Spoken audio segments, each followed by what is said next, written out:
The contaminated land chapter in section 32, that's right.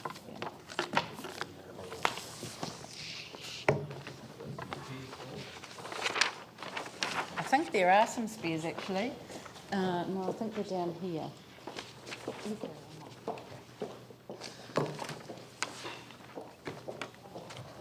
Okay, if just to help keep moving along, I'll just do a sort of brief introduction whilst we're getting those papers for you. The contaminated land section for phase 1 of the district plan is pretty short, and there's a couple of very good reasons for that. One of the key things is recognising that this is just a part of the hazardous substance and contaminated land chapter, so there will be more coming to you as part of phase 2. So don't necessarily think that this is all there is to it, but it's an important step to put in a high-level policy framework. And the key reasons around that are to make sure that we can really give effect to the National Environmental Standard on contaminated land and human health. And through that process, the government has already established nationally applicable rules that control development around contaminated land. So what the NES doesn't really do is provide objectives and policies, and we're seeking to fill that gap at the moment, and that puts us in a very good position to keep moving forward with the recovery works.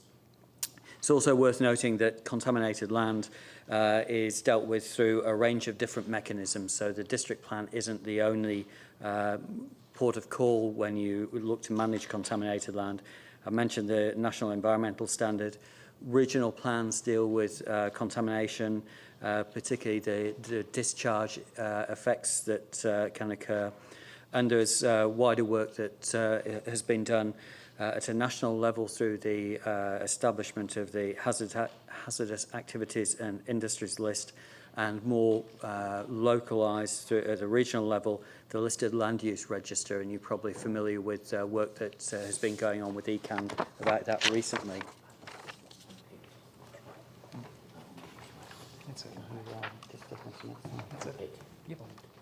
So the feedback we had from consultation was pretty limited, really. We've identified 3 main issues that came back to us. The first dealt with the identification of contaminated land. Had a couple of comments from members of the public. I think one was actually identifying a piece of land, and the other was just questioning how the process would work. We've also had some feedback from the Ministry for the Environment and SERA, who are keen to achieve a nationally consistent approach to how we manage and store information about contaminated land. So that gives us a steer in terms of whether we should be looking to utilise the existing processes, which ECAN have been developing and rolling out at the moment, or whether we should do something separate. And we've opted to stick to the approach that has been developed through the Regional Council.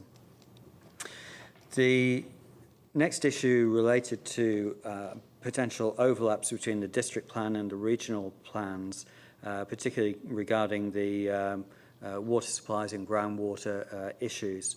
Obviously, water is an important issue for the city, and particularly our potable water supply, but also just generally in terms of environmental quality.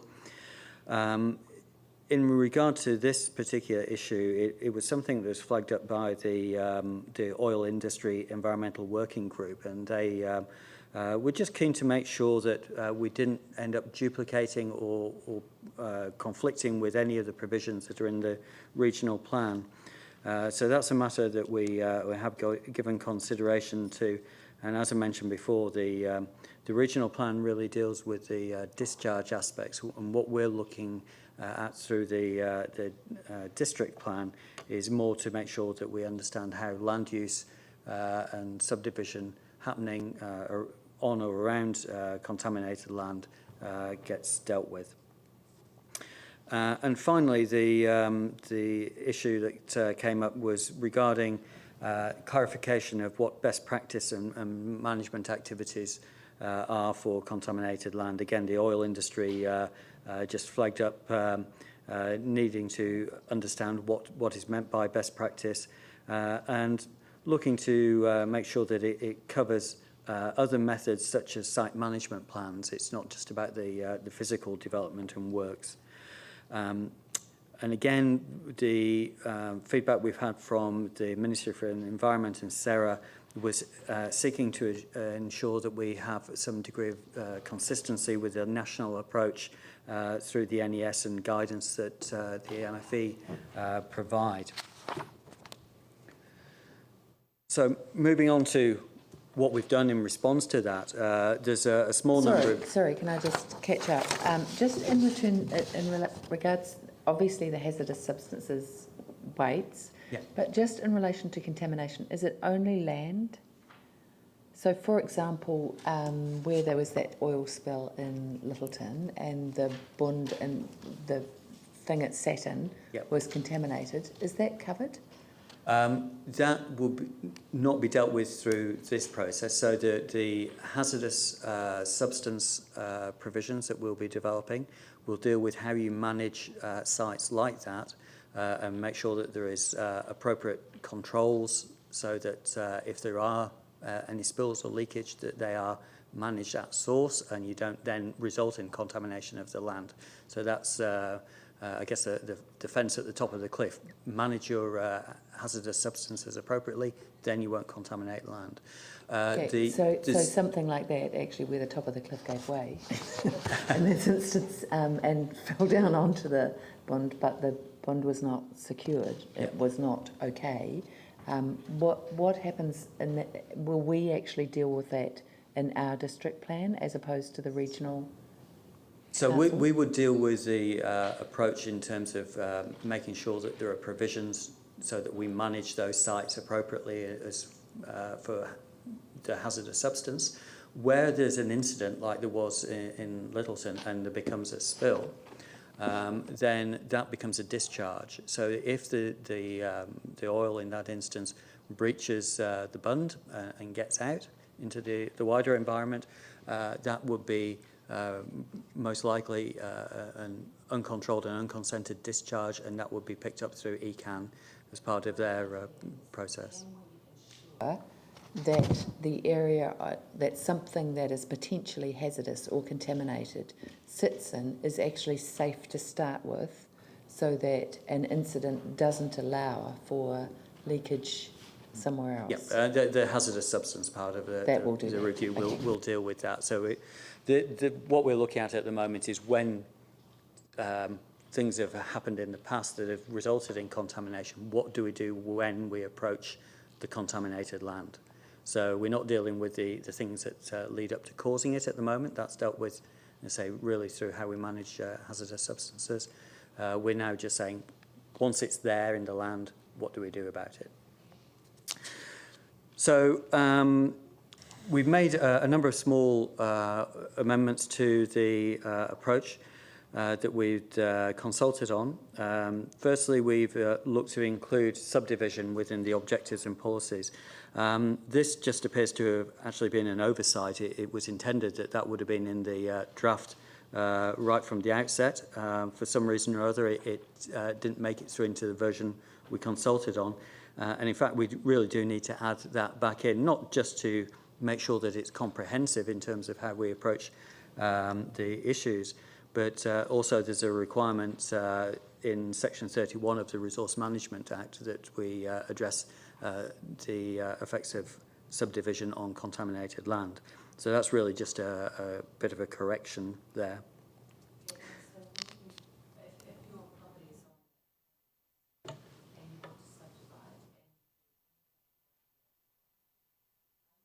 To advise council, how does that work?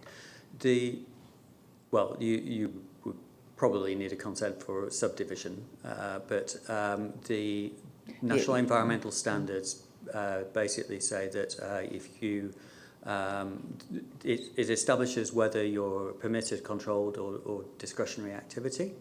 So if all subdivision of hail sites, you would have to look at the NES. I can't remember the detailed provisions, but they would certainly be a requirement on the developer to have looked at those provisions. If they're permitted, obviously they can go ahead. If they require a consent, then they would need to lodge that with the council for us to process. So although the rules are established through the NES, the council is handling that. I've also spoken to the consents manager, and he's advised that when all applications come in, we will be checking against the listed land use register to see whether or not that site appears on that, and in that case we will then follow that up and say, well, what needs to be done in relation to that. It's not always going to require a consent. The NES allows some activities as permitted, but it would go through a process to confirm that. And how do property owners themselves, particularly new property owners, know whether the site that they've bought or are living in is contaminated? Well, the listed land use register is a start point for that. It doesn't tell you whether it's contaminated. It tells you that you've had a hail activity on the site, and that may be something that could cause contamination. And is that online, or how do people yes, the listed land use register is now live online. And I would expect that this is certainly received quite a lot of publicity locally. ECAN is still rolling out the consultation process around that. The advice that they are giving, and part of the consultation rollout they're doing, is to various different professional agencies, so including the real estate industry, lawyers and people who will be dealing with conveyancing and sale of properties. So people will start to pick this up. Just because you're on the listed land use register doesn't mean to say that that would be automatically included on a limb. So we need to know there's a likelihood of contamination. I think the listed land use register is one indicator, but it doesn't guarantee that there is that there. So what we've said within the provisions in the draft plan is where contamination is confirmed. So if there has been site investigations and we're aware of that, that information can and should be included on a limb. So people would know if we're aware of it, we will make sure that that's disclosed. Obviously, in some instances, we won't be aware of it, so you can't tell people what you don't know. Say the listed land use register is a start point for that. But really, for people buying property, it's part of their due diligence to do the research as to what they're buying.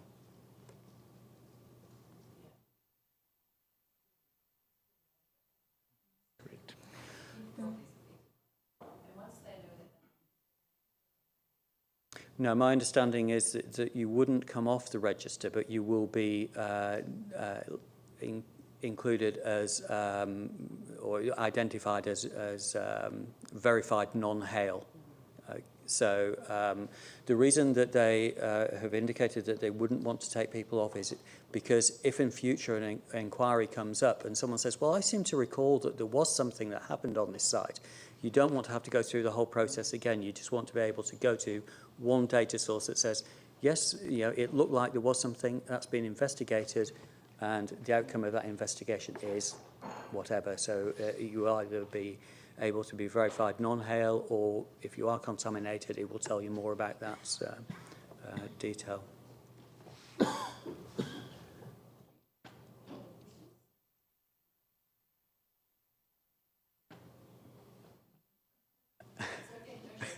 Sorry, it's not pertinent, but just quickly, could you tell us how long it took to put that register together? ECAN have been working on the register for a good number of years, but they've been looking at it at a regional level. So, obviously it's a huge task across Canterbury as a whole. Over I think it's about the last 18 months, they've really accelerated work, particularly on Christchurch. So, as I say, it's mostly post-earthquake that they've done a lot of that research. And the reason that they wanted to accelerate that is because of the amount of work that's going on either in land repair or because people are redeveloping their properties to fix them up, there is a risk that you could start coming into contact with contaminated land. So they wanted to make sure that people were aware of that. And in fact, one of the big advantages of that at the moment is that if you have some contamination, say, under your property, and it needs work done to repair the land and the foundations there, potentially the cost of remediating the contamination could be dealt with through EQC. So, there's a real advantage of bringing this information forward. Yes, it's another thing to deal with at a time when we've all got a lot to deal with, but what's the alternative?